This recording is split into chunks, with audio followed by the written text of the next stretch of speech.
Well, you're getting another look at the Edge some years later. The Edge that went from 2004 to 2011, and this afternoon, in the full warm weather of Florida, Sarasota, on Siesta Key, on Palm Island, a very quiet area where I happen to live, is my guest, Alex Solis.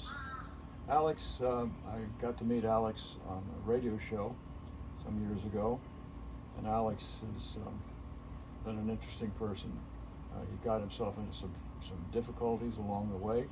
We're going to talk about that a little bit because it goes to a lot of things. He's a young man. How old are you, Alex? 31 years old. 31. And when did we first meet? Do you recall? 2017. So it's now going on 3 years? 3 years now. Well, Alex was on the radio show called Crypto Coins or something like that. Or what was the show we were on? No, the Henry Rain Show. Just the Henry Rains show. Yeah. That was on channel. That was on 1490 AM out of Bradenton.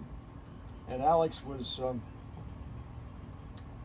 found for some reason my facetious remarks kind of humorous, and he would laugh in the middle of things, just like he just did now. Yeah, we had fun.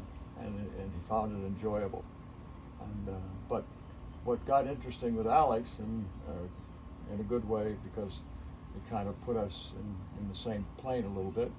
I'm much older, of course, but nonetheless, put us in the valley of a personal problem being brought out as to a larger problem. What I mean by that is Alex was a manager at McDonald's around this time, as a job that he had, and a fairly successful job, I understand, but he got at cross purposes with a police officer. You want to tell about that? Yeah, so I was the crew trainer. It's like assistant of the assistant manager. You know, it's like one under from being promoted to the big promotion. And yeah, I enjoyed it. I love McDonald's. My favorite company. It was great, man. You know, and so there was a cop, maybe 55 years old cop, 55-year-old white male cop was harassing a young Spanish girl by the name of Cindy. And how old was Cindy? 18. 18. And the cop was how old? Possibly 55. He had gray hair, bald. He was balding. You know, definitely older man. And this is a Manatee Sheriff's Department or Police Department? I believe it was the Bradenton Police Department. Bradenton Police. I'm not 100%, but I believe it was that. Mm-hmm. Yeah, and she kept crying every day, and you know, she came up to me one day and she's like, you know, am I going to do something about it? I know I'm eyewitness, and I'm not the one, you know, I'm not helping out, and I really didn't know what to do. I usually, you know, mind my own business, but this time, I'm like, you know, I can't just let this happen. You know, it's like girls crying every day, ready to quit. You know, now she's blaming me. What time of the day was this guy coming in? I mean, it was on. He was coming on her shift, so probably nighttime, and you know, all around. You know, cops work different shifts. So he was coming in, but this particular guy was the problem. Yeah, he come through the drive-through, ask for her number, say can they text, you know, and he just kept going creepy. You know, to the point where he'd come like 3 times a day. A little girl or a big girl or what? Very, very small, maybe 4'5". Was she whiter? Spanish. Hispanic, and he was. Maybe she's like 60 pounds. And he was like 200 pounds. No, he's just young. He was a skinny guy. But he wasn't. 180 pounds maybe. Yeah. Somewhere in there. And he was young. Or was he? No. He was. I made a mistake. You said he was 55. Yeah, he's in his 50s for sure. So, but he was focused onto her, and this happened over a period of how long? This happened 2 weeks, and then I didn't really think none of it. For 14 days. Under my watch. While you were there. Yeah. And she told you it happened to otherwise as well. Yeah, and then I'm watching it happen, and when he started coming multiple times a day, that's when I'm like, I gotta say something, because if something happens to this girl, I'm gonna feel bad. It doesn't cost anything to say something. You know, I didn't think so at that time. So what idea did you have to solve it? Well, I told her to go to the police department, and I'll back her story up, and that's what she did. So if you had it to do over again, what would you do? I'd have been more aware that. So what? Let's I'd have do been more this. aware. What happened? Well, so Internal Affairs comes to McDonald's, talks to me for a couple hours, literally a couple of hours. Really? Yeah, and McDonald's said no problem. You know, They didn't clock me out or anything. I was helping an employee out. Yeah, and the internal affairs was there. Yeah, I told him everything I knew. So they were fine with that. Did he get reprimanded, or do you know what happened? I have no idea. I'm sure something happened because So- she had multiple witnesses, not only me. So I was her main witness, though. So somehow or other, then he stayed focused on you. Then he shifted his focus from her to you. And how did he do that?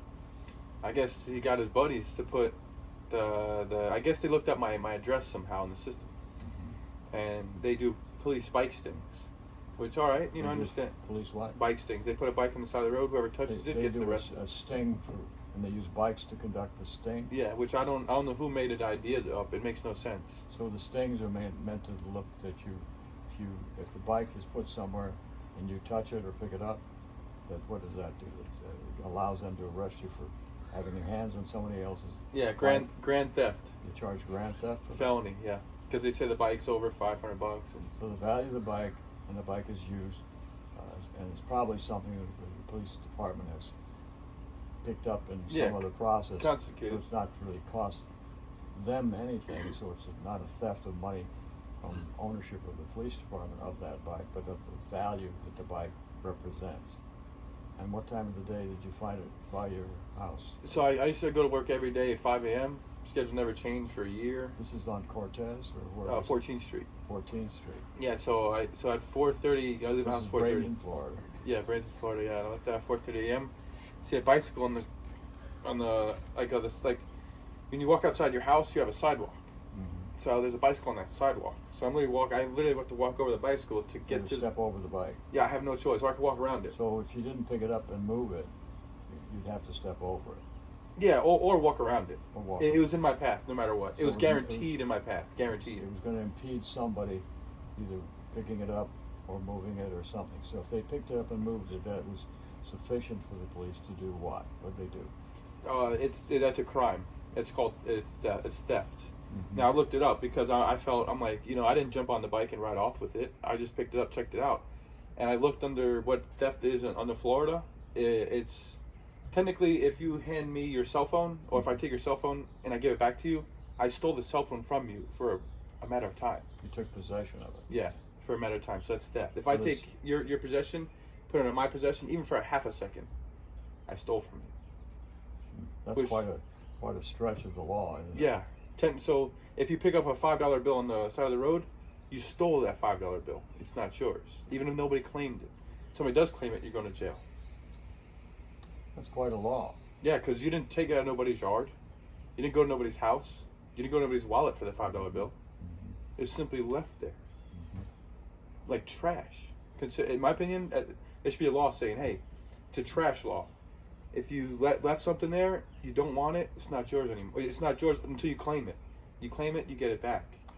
So we've got a law that allows police to trap people, and they call it stinging people. Yeah. And trapping them into a prosecution, a major felony.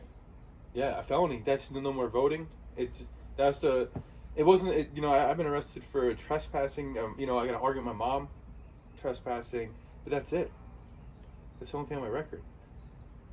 You know, and argue with my mom, Well, which was charges were dropped because my mom, you know, it wasn't a battery, it wasn't that. It was just argument. You know, that's something I'm technically guilty for in this world. So you got. What did you get in your mother's situation? It was just trespassing. And that was no big deal, or what? No, it's just they just tell you to leave, and you don't leave, and they arrest you. And then you there's no probation, nothing. There's no fine. You just leave jail and Just don't walk do it away. again. Yeah, obviously, if you go do it again and again and again, it's like, yeah, it's like they just remove you from the situation. That's what that charge does. Is remove. So what happened when you were arrested? What did they do?